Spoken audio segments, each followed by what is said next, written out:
Hello and welcome to Frontrunner Motorsport. And we saw an absolutely incredible performance this weekend.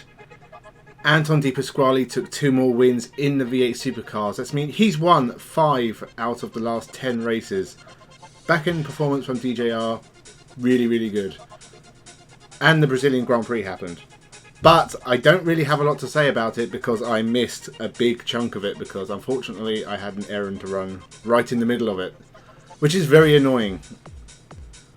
And, you know, I missed most of the race.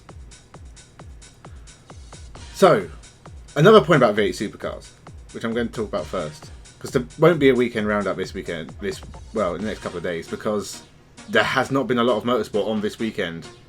I think, apart from Formula 1 and V8 Supercars, it was WeatherTech and Nitro Rallycross.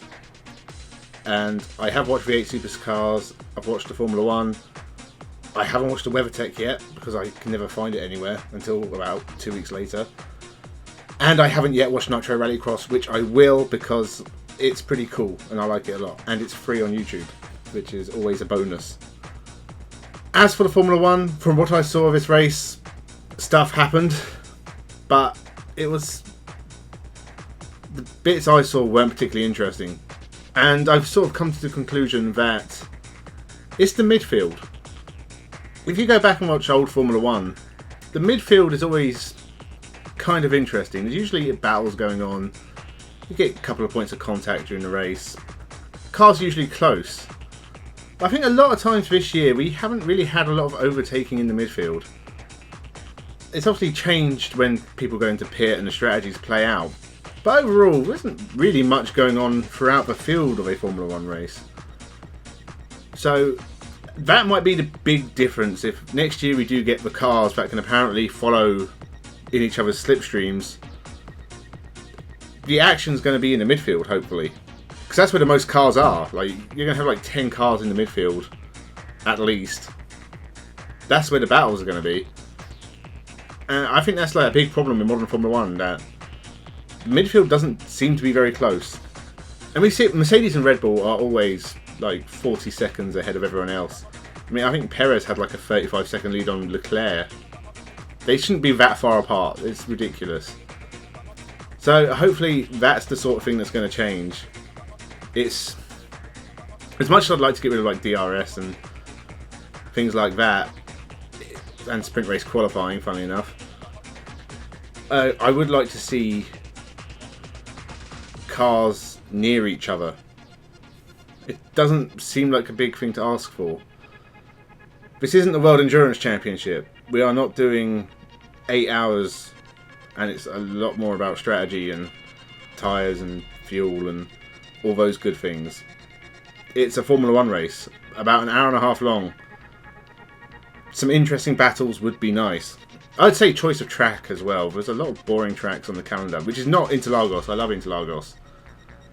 But Qatar and Yas Marinas and Sakhir, a lot of them in the Middle East, funny enough. They've been built recently, the last 20 years or so. That's a problem. I don't know. I think a lot of tracks are designed by one guy, but if they're not, he's got a twin brother who's got some tracing paper. They're very similar, and especially the Middle East tracks, there tends to be 1 or 2 places where you can overtake maximum, and even then it's not very easy. So there's a lot of following, which is great in Formula 4 and Formula 3 because you have young inexperienced drivers who will lunge desperately from occasion and you tend to get some action. In Formula 1 you don't get that so much. It does happen, as we saw with Tsunoda on Stroll. I did see that. It was quite a bad move and took a big chunk out of Stroll's Aston Martin. You see a lot more of that in the lower formulas. And that's not a slam on Tsunoda. He's very good, even if this has not been a great debut year as it's turned out. I still have a lot of faith in him. He's going to do well. But it's just a thought. It's not just the Middle East. Russia's a boring track as well, and I think that's quite modern. You look at the older European tracks like Spa and Monza and Imola. The reason they're very good is they were built to standards of the 1950s, if not before, and standards were different. They've been modernised, but that character is still there. So I think that's my 2 biggest problems that I can think of right now with Formula 1. It's a spread out midfield on boring modern tracks. And sprint race qualifying. I still don't like it. It was... Do you know what? 24 laps is too much. When I think sprint, I think 14 laps. This was hardly... Like, it's, what? A third of the race distance? That's too much. If it's sprint race qualifying, make it a sprint race. Half an hour max. That's the length of your touring cars. I still think that might be too much. I think it's, what is it, like 1 minute 13 a lap? So, how many could you do? 30 laps? No, it was 24 laps, so it is about half an hour maybe. So yeah, so half an hour is too much. Do a 20-minute race. And don't just have normal qualifying, because it just makes it all so pointless. You might as well just have qualifying. Lando Norris mentioned the idea of doing 1 lap qualifying. That would make it more interesting, because then if one of the front runners makes a mistake, he has to come through the field in the sprint race, which is short. He's going to have to take chances. I think, as you saw with Lewis Hamilton, it's more interesting to watch him come from the back than it is the front. I'm not giving him any big praise for coming from 20th to 1st over the weekend.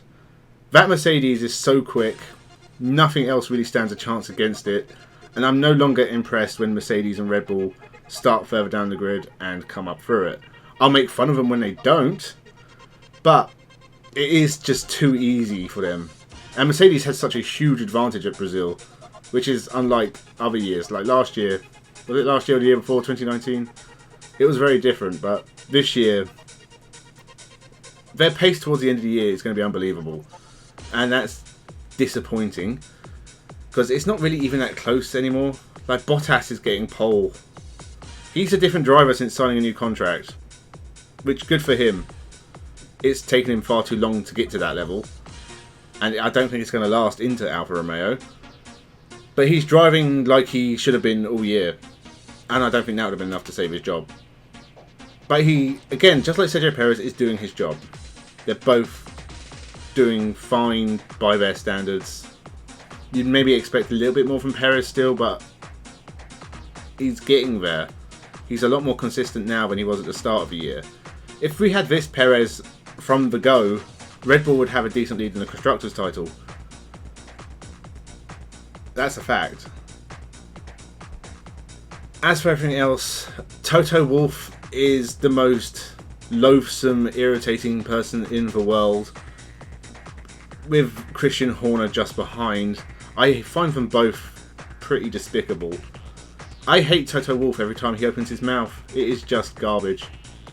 Moaning, I know they were moaning about how they got caught, but they did get caught cheating. As much as you can say, and there's going to be people who say, oh, it's a conspiracy against Lewis Hamilton. It's not. We've seen it the other way around so many times. They literally got caught with their flap open.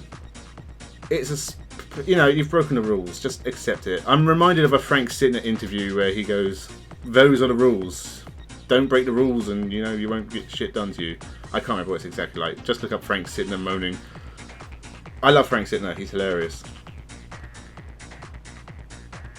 As for what I saw of the race, there's not really much to say.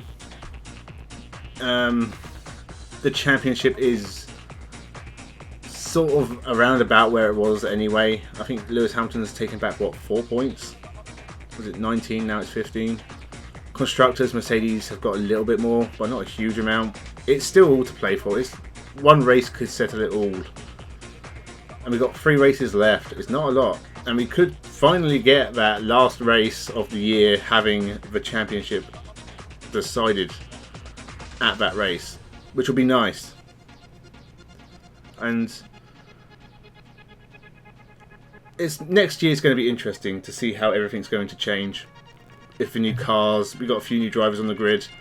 Guan Yu Zhou has apparently been leaked as the new Alfa Romeo driver, and I'm very excited for that because I'm a big fan of his. The first Chinese driver in Formula 1. Strange that country has not had one before. And I know, name a great Chinese racing driver. Ma Qinghua, Ho Pin Tung. There aren't many. And Guan Yu Zhou is the first one that's really stood out as good. But when you think that country has money and companies, and you really think there would be a Chinese pay driver at Minardi in the mid 2000s, or one of a like Caterham and HRT and what's the other one, Manor. One of them would have taken on a Chinese pay driver, but there just weren't any.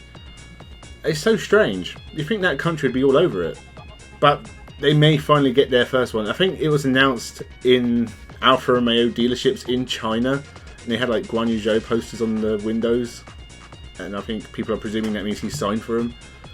That'll be interesting to see if that actually happens. Because I think the other drivers they were sort of leaning towards were like Colton Herta, which is not going to happen now, but the Andretti deal has fallen through. Who else was it? Oscar Piastri, which I would think would be the other one in contention. I think Nick De Vries was mentioned, which I'm sure he'd jump at the opportunity to go into Formula 1, but it's out with Alfa Romeo. I wasn't sure. So it would be between Guan Yu Zhou and Oscar Piastri. It'd be cool to settle it as, right, whichever one of you two wins the Formula 2 championship, you get the race seat. But it seems they've already made their decision. It'd be strange for an Alfa Romeo dealership in China to do that and it not be happening.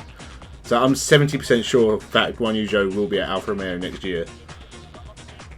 As for, I think there's not really much to say about this race in the championship, so I have sort of been avoiding it. The results, basically, there's nothing really surprising. Ferrari were decent again. McLaren had a really bad race. Norris only scored a point again, and Ricciardo retired.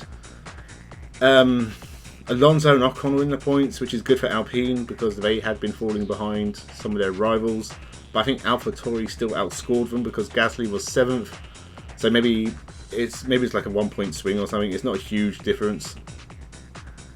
Apart from that, there's only a couple of retirements. I think Stroll, after he got taken out by Tsunoda, he survived, but his car was like peeling off.